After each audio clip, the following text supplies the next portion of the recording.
Kita ada cara bagi kita kita wajib. Aku sedang satu campaign ini. Boleh buat. Kami sedang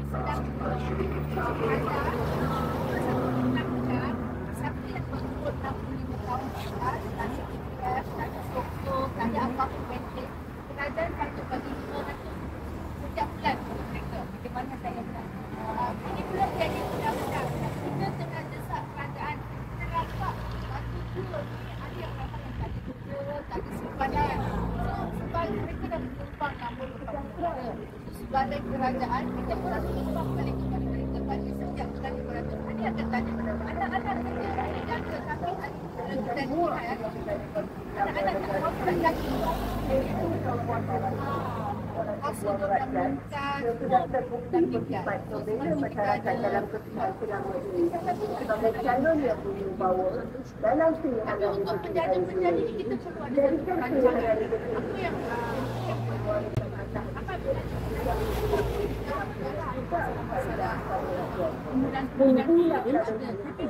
Bumbulah bahawa ini pangkah pada PN dengan logo fikirkan apa cara yang boleh memudahkan pengaja mendapat teruskan perniagaan mereka. Satu kali cuba sokong untuk merah ni sudah 39 tahun dah ini di bawah lama kita nampak tak banyak pembangunan yang kali ini pembangunan